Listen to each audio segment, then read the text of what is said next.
Hello बच्चों, स्वागत है आपका आपके अपने YouTube चैनल राहुल की पाठशाला में। आज हम आपके लिए लेकर आए हैं रिमझिम का पाठ 12 और पाठ का नाम है गुरु और चेला।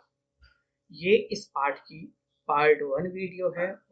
इस वीडियो में हम इस पाठ के जो कठिन शब्द हैं उनको पढ़ेंगे, उनके अर्थों को जानेंगे और साथ ही हम कुछ शब्दों को चित्रों के माध्यम से भी समझने का प्रयास करेंगे।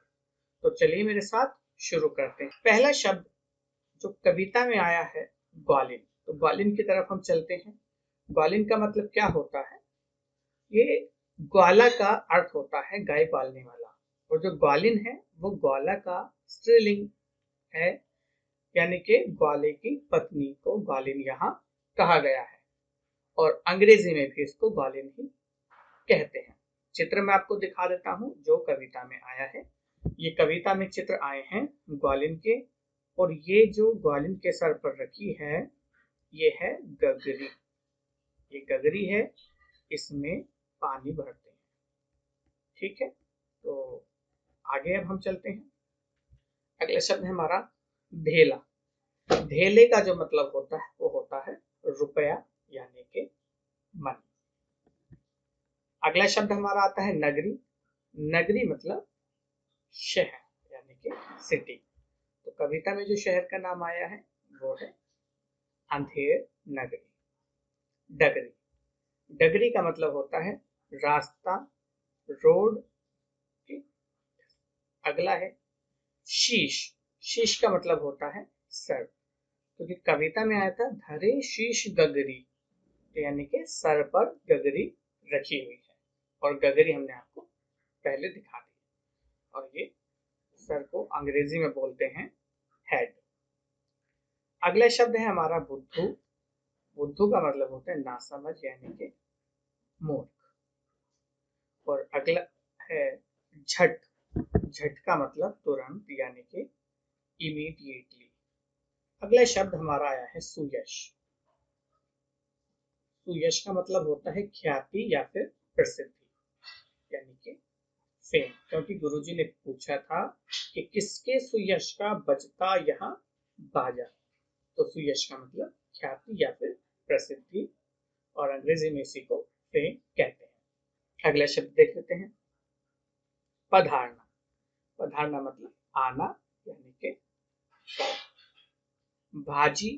भाजी का मतलब सब्जी या फिर सब्जियां, वेजिटेबल्स। कविता में टक्के सेर भाजी, टक्के सेर खाजा।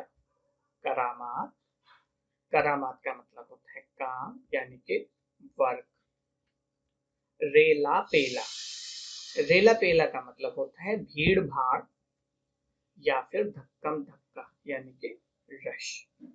क्योंकि जो चेला था वो मेले में गया था और वहां देखा तो अजीब रेला पेला था, यानी कि वहां बहुत भीड़ भाड़ थी।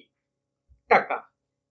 अभी टका बहुत बार आया था, टके सेर भाजी टके सेर खाजा। तो बच्चों ने काफी बार पूछा टके का मतलब क्या होता है। तो टका जो होता है वो एक प्रकार की मुद्रा होती है, और वर्तमान में यह बांग्लादेश की मुद्रा है, यानी कि मनी। वर्तमान में हमारे यहाँ रुपया चलता है और बांग्लादेश में टका चलता है। पहले यहाँ टका होता था। तो ये जो आप ऊपर देख रहे हैं ये तो भारतीय रुपया है, ठीक है, जो कोई भारतीय रिजर्व बैंक जारी करता है। और जो नीचे आप देख रहे हैं ये बांग्लादेशी टका है। ठीक, आगे की तरफ हम चलते हैं। अनबूझ। अनबूझ राजा, अंधेर नगरी अनबूझ राजा। अनबूझ का मतलब होता है नासमझ या फिर नादान, और हम मूर्ख भी कह सकते हैं। इग्नोरेंस अंग्रेजी में इसके लिए प्रयोग होता है। अगला शब्द आता है दमकना, यानी कि चमकना, और अंग्रेजी में ग्लिटरिंग। झमकती। झमकती का मतलब होता है रह रहकर चमकना, यानी कि ब्लिंक। धमकती। धमकती का मतलब होता है कुछ कुछ कांपना या फिर हिलना, और अंग्रेजी में इसको कहेंगे थ्रिटन। अगला शब्द हमारा हिकमत, यानी कि अच्छी और बढ़िया तरकीब यानी कि पॉलिसी।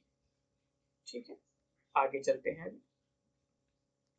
मुसीबत, मुसीबत का मतलब समस्या या फिर संकट, और अंग्रेजी में कहते हैं प्रॉब्लम।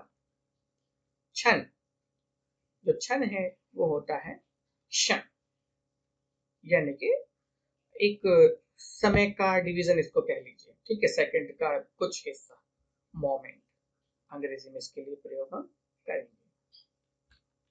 विवश, विवश का मतलब होता है लाचार यानी कि हेल्पलेस, और हम इसको बेबस भी कह सकते हैं, क्योंकि एक माँ की बेबसी में आपने पढ़ा होगा, बेबस का मतलब लाचार यानी कि हेल्पलेस। अभी आगे चलते हैं हम।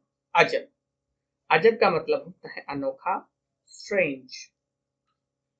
बक बक, बक बक का मतलब होता है अनाप शनाप बोलना, यानी कि कुछ भी बोलना। क्योंकि जब सिपाही चेले को पकड़ने गए थे और जब वो आया था तो उसको बोला था कि बक बक मत मचाओ, मतलब कि ज्यादा मत बोलो, और इसको कहते हैं अंग्रेजी में चैटर। संतरी, संतरी का मतलब होता है किसी स्थान पर पहरा देने वाला सिपाही, और इसको अंग्रेजी में भी संतरी ही बोलते हैं। ओके, ये देखिए जो कविता में हमारा संतरी आया है वो ये है संतरी। ठीक है, और एक असली संतरी भी मैं आपको दिखा देता हूँ, ये जिसे आप पुलिस वाला भी कह सकते हैं। ठीक, चलिए आगे चलते हैं। डपट, डपट का मतलब होता है डांटना यानी कि थ्रेट। Okay, yes. अगला शब्द कर्तव्य, कर्तव्य का मतलब होता है काम यानी कि वर्क। करामात और कर्तव्य एक ही चीज है। कमजोर, कमजोर का मतलब होता है दुर्बल यानी कि वीक। कजा, कजा का मतलब मृत्यु, डेथ, मृत्युदंड। खता, खता का मतलब गलती यानी कि मिस्टेक। आगे चलते हैं अब हम। भिष्टि, भिष्टि होता है मशक से पानी ढोने वाला व्यक्ति। जो मशक से पानी ढोता है उसको भिष्टि बोलते हैं, और अंग्रेजी में भी इसको भिष्टि ही कहते हैं।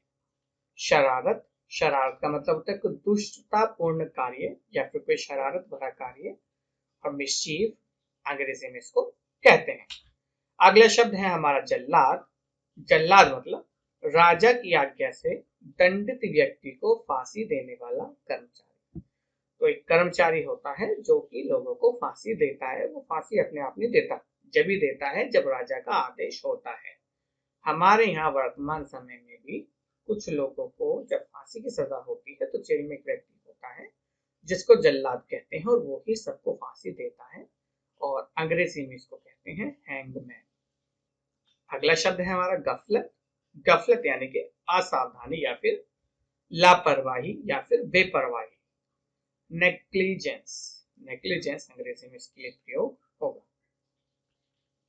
अगला शब्द मशक, क्योंकि भिष्टि जो होता है मशक से पानी ढोने वाला होता है। मशक क्या होता है? मशक होता है चमड़े का बना हुआ एक थैला जिसमें पानी भरते हैं, और इसको अंग्रेजी में कहते हैं वाटर स्किन। अगला शब्द खाजा, मैदे की बनी एक प्रसिद्ध ही मिठाई होती है। सुना था ना कविता में आपने, टक्के सेर भाजी टक्के सेर खाजा, अंग्रेजी में इसको खाजा ही बोलते हैं। खाजा का आप पिक्चर देख लीजिए। आगे की तरफ अब हम चलते हैं।